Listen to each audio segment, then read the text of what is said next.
जय हिंद दोस्तों। तो आज के प्रमुख टॉपिक कुछ इस प्रकार हैं कि भारत ने दुनिया को दिखाई अपनी डॉकिंग टेक्नोलॉजी, इजराइल और हमास युद्ध का हुआ अंत, हिंडनबर्ग ने अपनी बंद की दुकान और साथ ही जस्टिन ट्रूडो ने पॉलिटिक्स से लिया संन्यास, पीएम नरेंद्र मोदी ने अप्रूव किया 8th पे commission all central government employees के लिए। तो बढ़ते अपने पहले टॉपिक की ओर। इसरो ने टारगेट और चेसर नाम की 2 सैटेलाइट को अंतरिक्ष में भेजा था जो कि डॉक होके दिखाना था। तो दुनिया भर के न्यूज़पेपर में यह बताया जा रहा है और इंडिया को कांग्रेचुलेट किया जा रहा है क्योंकि अब वो 2 सैटेलाइट सक्सेसफुली डॉक हो चुकी हैं और ये जानकारी इसरो ने ट्वीट करके दी है, जिसके साथ ही पीएम नरेंद्र मोदी जी ने भी बधाई दी है इसरो को। और इसके साथ ही भारत भी अब उन देशों की लिस्ट में शामिल हो गया है जिनके पास डॉकिंग टेक्नोलॉजी है, जैसे यूएस और रूस और चाइना के बाद अब इंडिया के पास भी ये टेक्नोलॉजी आ गई है। और नंबी नारायण ने भी कहा है कि अब भारत ये डॉकिंग टेक्नोलॉजी में मास्टर हो चुका है, क्योंकि इसरो ने जो सैटेलाइट डॉक करके दिखाई हैं उनका व्यास बहुत कम था, 450 के करीब था और ये बहुत छोटा था। और जो इंटरनेशनल स्टैंडर्ड के हिसाब से होता है तो उनका व्यास चौड़ा होता है और काफी बड़ा पोर्ट होता है।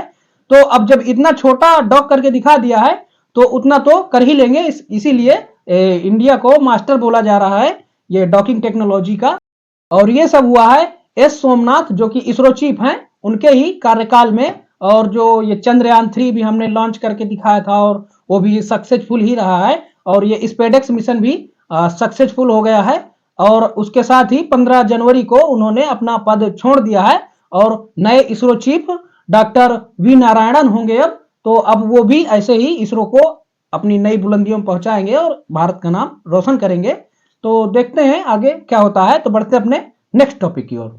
इजराइल और हमास के युद्ध का अंत हो चुका है और Benjamin Netanyahu cease fire deal को मान गए हैं। तो फिलिस्तीन और गाजा का जो वहां का इलाका है और वेस्ट बैंक का, वहां पर बहुत ही खुशियों का माहौल है और बच्चे बूढ़े सब मतलब बहुत ही खुश नजर आ रहे हैं। और जो मुस्लिम कंट्री है वहां भी खुशियों का माहौल है क्योंकि बहुत दिन से ये कन्फ्लिक्ट चल रहा था जो कि काफी टाइम हो गया इसको चलते। तो पूरी दुनिया को इसकी वजह से बहुत सारी दिक्कतें फेस करनी पड़ी और ये सब हुआ है ट्रंप और जो बाइडन है इनका दोनों का एक मिक्स होकर जो प्रेशर था वो बेंजामिन नेतन्याहू के ऊपर आया, जिससे ये Benjamin Netanyahu cease fire deal के लिए राजी हुए हैं और संडे से कंप्लीट सीज फायर हो जाएगा।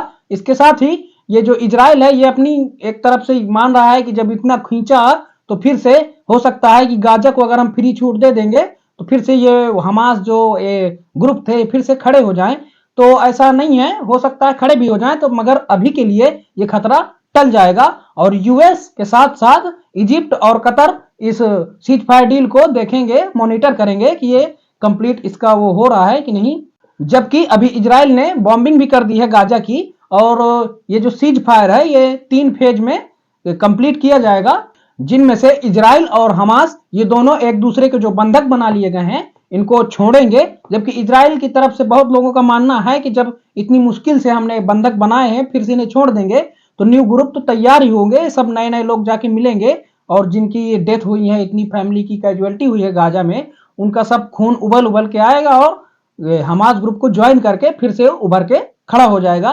पर ये पहला फेज होगा कि ये आपस में बंधक जो अभी रख रखे हैं हमास ने और इजराइल ने भी, ये एक दूसरे को एक्सचेंज करेंगे और एक दूसरे के बंधक छोड़ देंगे। और दूसरा फेज होगा परमानेंट यूआर खत्म हो जाए और तीसरा फेज होगा कि कॉम्प्रिहेंसिव एग्रीमेंट बनाया जाए कि गाजा की पॉलिटिकल और सिक्योरिटी ये इंश्योर की जाए और फ्यूचर में कैसी रहेगी और कैसा गाजा का डेवलपमेंट होगा।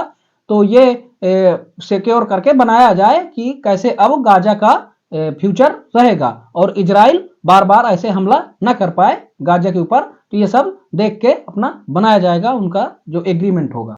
और इसके साथ ही हनी सिंह और बादशाह जैसे इस जो वार का एग्रीमेंट कराया गया है सीज फायर डील का, वैसे ही क्रेडिट लेने की लड़ाई हो रही है ट्रंप और जो बाइडन के ऊपर कि जो बाइडन का कहना है कि हमारी वजह से वार खत्म हुई है और ट्रंप का कहना है कि ये सब हमारे प्रेशर की वजह से हुआ है और हमारे वजह से हुआ है। क्योंकि जो ट्रंप ने अभी बहुत सारे बयान दिए थे इजराइल के ऊपर कि अगर हम आ जाएंगे तो इजराइल का समर्थन नहीं करेंगे, तो उसके वजह से हुआ है इजराइल सीज फायर और हमने करा है। तो एक क्रेडिट में आपस में अपना बोल रहे हैं एक दूसरे को, जबकि डोनाल्ड ट्रंप का ज्यादा क्रेडिट माना जाएगा और उन्हीं की वजह से माना जाएगा कि ये वार खत्म हुई है, क्योंकि जो बाइडन कितने दिन से हैं वो तो कुछ कर नहीं पाए, और ना ही इजराइल और हमास का युद्ध रोकवा पाए, और रसिया यूक्रेन को तो इतना उलझा के ही रख दिया है। तो अब ट्रंप को देखते हैं आगे क्या होता है। तो बढ़ते अपने नेक्स्ट टॉपिक की ओर। हिंडनबर्ग अपनी दुकान बंद कर रहे हैं क्योंकि चलती फिरती इनकी जो दुकान थी उसको किसी से खतरा तो था नहीं, और इनकी बढ़िया सी चल रही थी ये दुकान। किसी भी देश के ऊपर अपना इकोनॉमिकली जो है अटैक करते थे और उसका जो ठप करवा देते थे। और अडानी तो बहुत ही ज्यादा खुश होंगे क्योंकि उनके शेयर के पीछे और उनके पीछे बहुत ही ज्यादा ये हिंडनबर्ग लग गया था। और जैसे ही इनका कुछ स्टेटमेंट आता था तो उनके शेयर एकदम डाउनफॉल नीचे चले जाते थे। और जब से पता चला है कि ये अपनी दुकान बंद कर देंगे, चलती फिरती जो इनकी अच्छी दुकान थी, तो उनके शेयर्स में काफी बढ़ोतरी हुई है।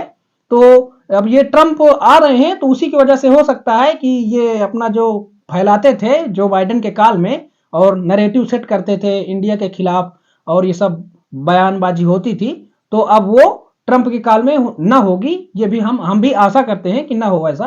तो देखते हैं आगे क्या होता है, क्योंकि अब इनकी दुकान बंद ये खुद ही करने वाले हैं। और जस्टिन ट्रूडो ने भी बोला है कि अब मैं पॉलिटिक्स से संन्यास ले लूंगा और अगले एमपी के जो मेंबर ऑफ पार्लियामेंट के चुनाव हो रहे हैं कनाडा में उन्हें नहीं लड़ूंगा और अपना ये फ्यूचर है पॉलिटिक्स से अब हट जाऊंगा। और उन्होंने बोला है इसलिए क्योंकि अभी डोनाल्ड ट्रंप ने उन्हें गवर्नर ही बना दिया था और इंडिया से इतने रिश्ते ही खराब कर लिए कनाडा और इंडिया के जस्टिन ट्रूडो के चलते। तो वहां की जनता जो है ना सपोर्ट करना बंद कर दी थी और इनके इस्तीफे की मांग की जा रही थी बार बार, क्योंकि इन्होंने अपना बहुत ही भयंकर माहौल बना दिया था कनाडा के अंदर खालिस्तानी के चक्कर में। जो खालिस्तानी वहां पर रह रहे हैं और बड़े भयंकर टाइप के वो आतंकवादी ही हैं। तो इसी सब के चलते जस्टिन ट्रूडो ने बोला है कि अब मैं पॉलिटिक्स से संन्यास ले लूंगा, और बोला था कि मैं अब लिबरल पार्टी के लीडर पद से इस्तीफा दे दिया था उन्होंने पहले ही, और बोला था कि मैं अब पीएम भी नहीं बनूंगा। तो अब वो ये संन्यास लेने की बात बोल रहे हैं, अब लेते हैं या नहीं लेते हैं उनकी मर्जी है। तो बढ़ते हैं अपने नेक्स्ट टॉपिक की ओर। गवर्नमेंट एम्प्लॉय जो हैं उनके लिए बहुत ही बड़ी खुशखबरी है, खास करके जो सेंट्रल गवर्नमेंट के एम्प्लॉय हैं। और स्टेट में भी ये रूल लागू होगा 8th पे कमीशन का, क्योंकि जब सेंट्रल में लागू हुआ है तो स्टेट्स की जो गवर्नमेंट एम्प्लॉय की जॉब होती हैं उनमें भी कुछ ना कुछ सुधार तो होंगे ही, और ये हमेशा से चले आ रहे हैं होते, हर 10 साल में ऐसा होता है। तो पीएम मोदी जी ने अप्रूव कर दिया है कि जो सेंटर की जो गवर्नमेंट जॉब होगी उनके जो एम्प्लॉय होंगे उनकी सैलरी बढ़ा दी जाएगी। जैसे कि जिनके सैलरी होती थी 18,000 उनकी 51,000 के करीब हो जाएगी, और जिनकी थी 9,000 उनकी 25,000 के लगभग हो जाएगी। तो ये सब सेंट्रल गवर्नमेंट के लिए मोदी जी ने अप्रूव किया है। अश्विनी वैष्णव जी जो हैं हमारे, उन्होंने अनाउंस किया है और इसको बताया है। अपना ये वीडियो आप देख सकते हैं। माननीय प्रधानमंत्री जी ने केंद्र सरकार के सभी कर्मचारियों के लिए 8th सेंट्रल पे कमीशन को मंजूरी दे दी है। 1947 से अब तक 7 पे कमीशन हुए हैं। प्रधानमंत्री जी ने एक रेगुलर रिदम के साथ पे कमीशन बनाने का जो एक संकल्प लिया है, उसके हिसाब से 2016 में लास्ट 7th पे कमीशन स्टार्ट हुआ था, तो 2026 में इसका टर्म कंप्लीट होता है। उससे वेल बिफोर 2025 में 8th पे कमीशन स्टैब्लिश करने से sufficient time मिलेगा so that the recommendations can be received well before the completion of the period of 7th pay commission. इसमें massive consultation होगा with the state governments, with all the different stakeholders in the central government, in the PSUs, और chairman and 2 members का भी शीघ्र appointment होगा।